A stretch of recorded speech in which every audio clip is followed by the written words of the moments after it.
केडियानॉमिक्स के फाउंडर सुशील केडिया से बात करते हैं, उनसे जानते हैं कि इस समय कहाँ पर उनको तेज़ी नज़र आ रही है। तो क्या चलेगा यहाँ से सुशील, क्या लें यहाँ पर? आईटी लीड करेगा, बैंक्स लीड करेगा, रिलायंस लीड करेगा? यही तीन मेन पॉकेट्स हैं। तो देखिए, चलेगा तो सब कुछ। और आपका मेरा काम ये है कि हम ये खोजें वीक टू वीक की दौड़ेगा क्या। चलेगा तो सब कुछ। व्यापार तो अभी लेके ही करने में जीत है। शॉर्ट सेलिंग तो सिर्फ अहंकार की तुष्टि होगी।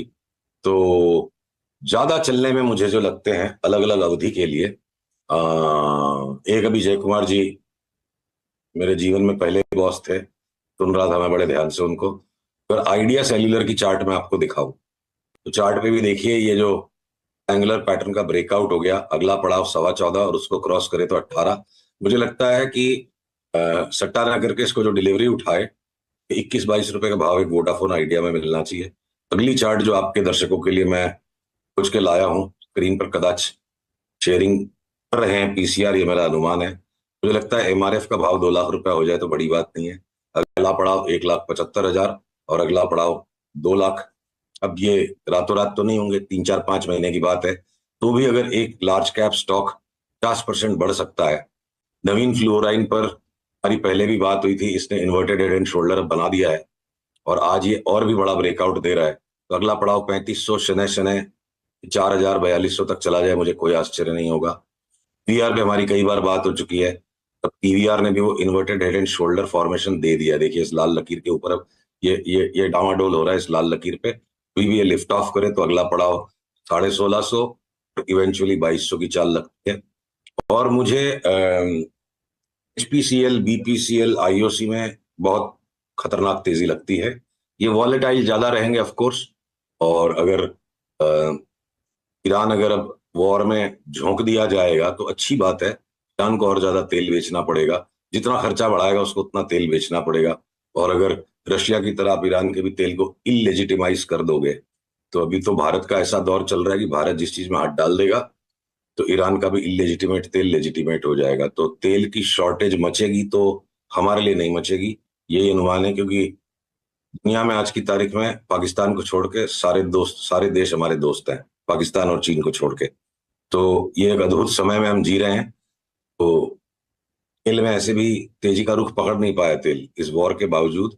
अगर तेल ऊपर के भाव नहीं पकड़ पाया और एक रिवर्सल बन चुका है सारे कमोडिटीज में, तो गोल्ड सिल्वर जहां मुझे लगते हैं कि पाताल लोक की तरफ अपनी यात्रा शुरू कर चुके हैं, मेरे शब्द है पाताल लोक की तरफ गिरते ही जाएंगे। और क्रूड भी मुझे लगता है यहां से 25% गिर जाए अगर 3-6 महीने में। तो वॉलेटिलिटी को संभालना पड़ेगा। और ट्रेडिंग करने के लिए एचपीसीएल, बीपीसीएल, आईओसी में जबरदस्त पैसा बनेगा। और आपका जो सवाल, बैंकों में इस वक्त कठिनाई ये है कौन से बैंक को लें। तो छोटे वाले बैंक 25-25% बढ़ जाएंगे, चाहे वो आईडीएफसी फर्स्ट बैंक है या यूको बैंक है। और बड़े वाले बैंक 10-12% बढ़ जाएंगे। तो बैंक में चारों तरफ तेजी।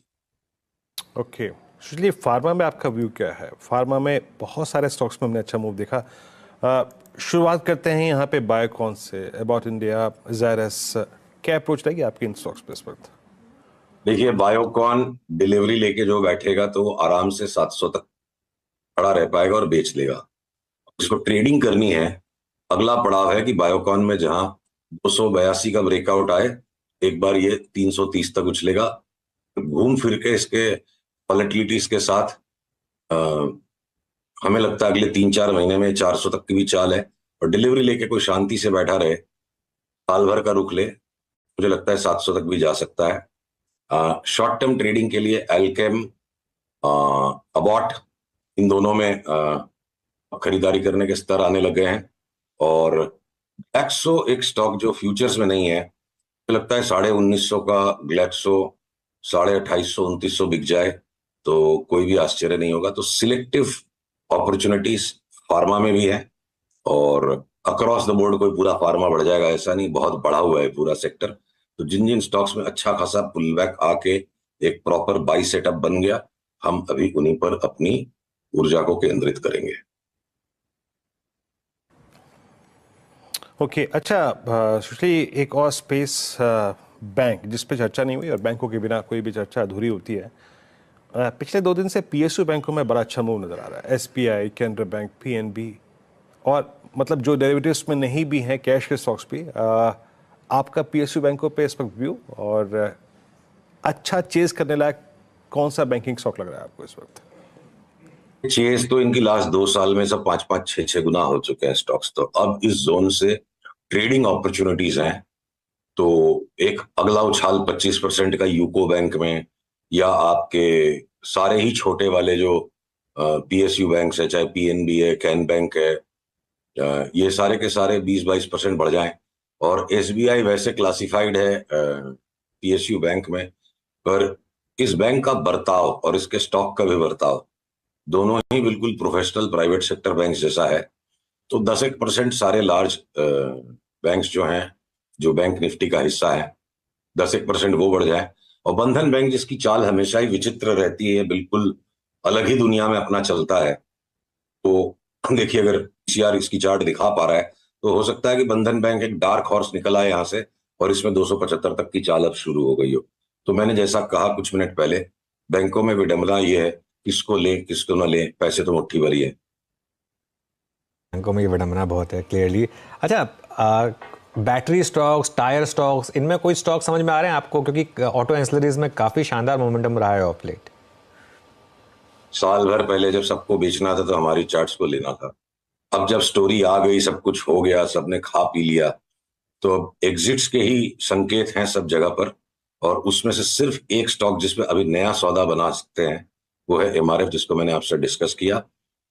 थोड़ा बहुत और ऊपर की तरफ पुश मिल सकता है निफ्टी के साथ साथ 5-10% का, पर कोई यहां से लेके बड़ा मदरसन संवर्धन सुवी में अच्छी अच्छी खबरें आ गई। 90-92 में खबर खराब से खराब थी, वहां बाई सिग्नल था, अब यहाँ पे सेल सिग्नल है। तो हमारी तो गुलामी लिखी गई चार्ट से, हम उसी की सेवा करेंगे। हमें अब ऑटो एक्सिलरीज में कुछ नहीं लेना है, सारा ध्यान केंद्रित है सिर्फ एमआरएफ पर। ओके, चलिए सुशील जी, बहुत बहुत शुक्रिया।